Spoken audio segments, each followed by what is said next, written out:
நீவா தமிழ் நேயர்கள் அனைவருக்கும் அன்பான வணக்கங்கள். இது நம்ம பாலிடிக்ஸ்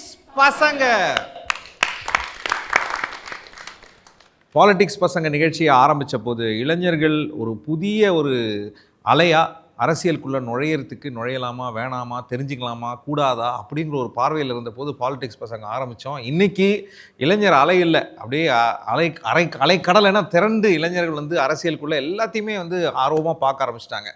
ஒரு காலத்தில் நிறைய பெயர்கள்லாம் வைப்பாங்க, இன்றைக்கி புது புது பெயர்கள்லாம் அரசியல் சார்ந்தே வைக்க ஆரம்பிச்சிட்டாங்கன்னு நினைக்கிறேன். ஏன்னா ஒருத்தருக்கு ரீசெண்டாக அவங்க பேர் என்னங்கன்னா சட்டசபை அப்படின்னு ஒரு குழந்தைக்கு பேர் வச்சுருக்காங்க.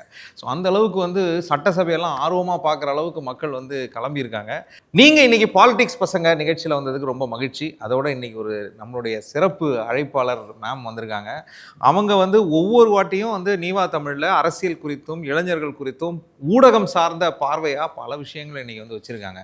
ஸோ இன்றைக்கி பாலிடிக்ஸ் பசங்க இல்லை, பாலிடிக்ஸ் பசங்க ப்ளஸ் இவங்க எல்லாரும் சேர்ந்து தான் நம்ம இன்றைக்கி பேச போகிறோம். தமிழ்நாட்டில் அரசியல் சூழல், இந்தியாவில் அரசியல் சூழல் எப்படி போய்கிட்டு இருக்கு, என்ன அடுத்து எதிர்பார்க்குறோம் அப்படிங்கிற ஒரு கேள்வி இங்கே முக்கியமாக வைக்கப்படுது. அதாவது இப்போ தான் அப்படியே அந்த குளம் அப்படியே கலங்கி தெளிஞ்சு ஒரு சட்டசபை ஒரு அமைச்சரவை அமைக்கப்பட்டு செயல்பாட்டுக்குள்ளே போகிற நேரத்தில் பல விதமான சலசலப்பு அங்கே எங்கே இருந்துக்கிட்டே இருக்குது. டெய்லி இன்ஸ்டாகிராம்லேயும் சோஷியல் மீடியாவிலும் பல செய்திகள் வந்துக்கிட்டே இருக்குது. நியூஸில் திடீர்னு சற்று முன் கிடைத்த செய்தி அப்படிங்கிறத சற்று முன் கிடைத்த செய்திக்கு சற்று முன் இன்னொரு செய்தி வந்திருக்கிறது. அதனால் இதில் சற்று முன் எதை சொல்ல வேண்டும்ன்ற அளவுக்கு நியூஸ் பரபரப்பாக போயிட்டுருக்கிற ஒரு சூழல் இருக்குது. இளைஞர்களாகிய நீங்கள் என்ன நினைக்கிறீங்க? தமிழ்நாட்டு அரசியலில் அடுத்தது என்ன வேண்டும்னு நினைக்கிறீங்க? இந்த மாதிரி அமைதி வேணும்னு எதிர்பார்க்குறீங்களா? அப்படி உங்கள் அமைதியை குலைக்கிறது எது நினைக்கிறீங்க? அதையாவது சொல்லுங்கள். ஃபஸ்ட்டு அரசியலில் ஒரு ஒழுங்கு வேணும் அப்படின்னு நான் நினைக்கிறேன் பர்சனலாக. அரசியலில் ஒழுங்கு இப்போ அரசியல் இப்போ விஜய் முதலமைச்சராக வந்ததுக்கப்புறம் அவர் வரும்போதே கட்சி ஆரம்பித்ததுலேருந்தே இளைஞர்களை அரசியல் படுத்தியிருக்காரு நிறைய பேசினாங்க. அது நானுமே ஒத்துக்கிறேன், அரசியல் படுத்தியிருக்காரு தான். ஆனால் அதில் ஒரு ஒழுங்கு இல்லையோ அப்படிங்கிற மாதிரி தான் நான் ஃபீல் பண்ணுறேன். இன்னுமே நீங்கள் முதலமைச்சரை மட்டுமே நீங்கள் கணக்கில் எடுத்து சொல்கிறீங்க. நீங்கள் எல்லா கட்சிகள்லையும் இன்றைக்கி இருக்கக்கூடிய அரசியல் படுத்தப்பட்டவங்கலாம் ஒழுக்கத்தோடு இருக்கிறாங்களா? இதுக்கு முன்னாடி இருந்த அமைச்சர்களாக இருந்தவங்க, எம்எல்ஏக்களாக இருந்தவர்களுடைய செயல்பாட்டிலையும் பேச்சிலையும் ஒழுங்கீனம் நம்ம பார்த்து விமர்சனம் பண்ணதே இல்லையா? பண்ணியிருக்கோம், கண்டிப்பாக. பேப்பர் வெயிட் சட்டசபையில் அடித்தது, மைக்கு தூக்கி அடித்தவங்கலாம் இல்லையா? கேள்வி தான் வைக்கிறேன். அப்போ அந்த ஒழுக்கம்ங்கிறது எங்கே என்ன எக்ஸாக்ட் சேஞ்ச் என்ன எதிர்பார்க்குறீங்க? ஒழுக்கம்னு எது சொல்கிறேன்னா, அவங்கவுங்க டிஸ்ட்ரிக்ட்லேயே நிறைய டிஸ்ட்ரிக்டில் பார்த்தீங்கன்னா, இப்போ பாலியல் வன்கொடுமை அப்படின்னு நடக்குது. அப்படின்னா அது யார் இது எடுக்கணும், ஸ்டெப் எடுக்கணும்?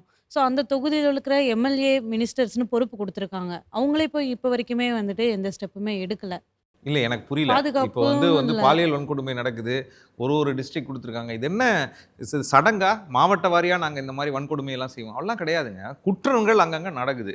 இது எம்எல்ஏ மினிஸ்டர் பொறுப்புன்னு நீங்கள் எப்படி சொல்ல முடியும்? குற்றங்களை தட்டியே கேட்கல இப்போ வரைக்குமே என்ன மாதிரி தட்டி கேட்கணும்னு நினைக்கிறீங்க?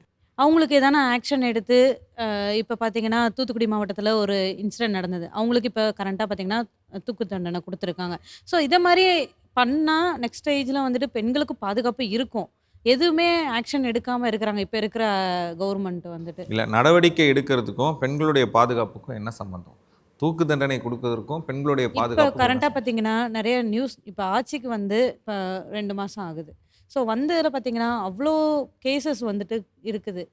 இங்கே இந்த டிஸ்ட்ரிக்டில் நடந்திருக்கு, அங்கே நடந்திருக்கு அப்படின்னு சொல்லிட்டு. ஸோ அதுக்காக ஏதாவது எடுத்து ஓகே அப்படின்னு அவங்க இப்போ இருக்கிற கவர்மெண்ட் பார்த்தீங்கன்னா, எந்த இதுவுமே ஸ்டெப் எடுக்காத மாதிரியே ஒரு ஃபீல் ஆகுது.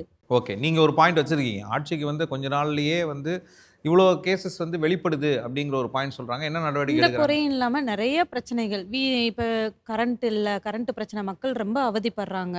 அந்த மக்களை பார்த்தீங்கன்னா, அந்த தொகுதி எம்எல்ஏ யாருன்னு தெரியாத அளவுக்கு இருக்கிறாங்க. இல்லை, ஒரு புதிய கட்சியில் எம்எல்ஏ ஃபேஸ் தெரியாமல் இருக்கிறதுங்கிறது ஒரு யதார்த்தமான ஒரு விஷயம் தானே.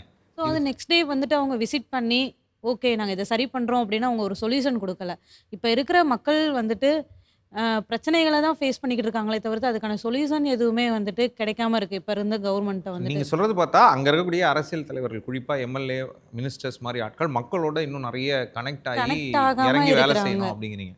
இந்த இந்த இவங்க சொல்கிற குற்றச்சாட்டு, அதாவது சட்டம் ஒழுங்கு பிரச்சனை இருக்குது, குறிப்பாக பெண்களுக்கு பாதுகாப்பு இல்லாத செயல்பாடுகள் அப்படிங்கிறது வந்து நிறைய ரீசெண்ட் டேஸில் அப்படியே எஸ்கலேட் ஆகி தெரியுது அப்படின்னும் போது, இதை பற்றி நீங்கள் என்ன நினைக்கிறீங்க? இது வந்து உண்மையா இல்லையா? இது வேற பார்வையில் பார்க்கணுமா? எப்படி பார்க்க? இந்த சட்டம் ஒழுங்கு அப்படின்ற ஒரு பிரச்சனை தமிழ்நாட்டில்